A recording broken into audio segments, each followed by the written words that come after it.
Quick revision करबा आज आमे humoral immunity versus cell mediated immunity उपरे। तो humoral immunity is mediated by B cell whereas तमरो cell mediated immunity is mediated by T cell.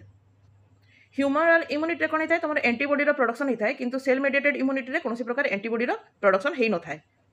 तो humoral immunity कौन होता है तुम जो पाथोजेन आसी से पाथोजेन को डायरेक्ट तुम एंटीबॉडी कौन करे किल करे किंतु सेल मेडिएटेड इम्यूनिटी कौन होता है टी हेल्पर सेल कौन करता है साइटोकाइन्स को से रिलीज करता है और साइटोकाइन्स जो फागो अच्छी फागोसाइट से कौन करता है जाइकिना तुम जो पाथोजेन को डायरेक्ट किल करता है। ह्यूमरल इम्यूनिटीटा हूँ क्विक रेस्पॉन्स होता है किंतु तुम सेल मेडिएटेड इम्यूनिटीटा कौन होता है बहुत स्लो रेस्पॉन्स करता है। तो तुम जमीक जदि आम देखा तुम ह्यूमरल इम्यूनिटी से बेसिकली एक्सट्रा सेलुलर पाथोजेन को बेसिकली से अटाक करता है जमीक भाइरस होता हो किंतु तुम जोटा सेल मेडिएटेड इम्यूनिटी अच्छी से तुम इंट्रा सेलुलर पाथोजेन को तुम अटाक करे जमीक फंजाई होता हो यहाँ हूँ तार एग्जांपल। तो आज ये थैंक यू।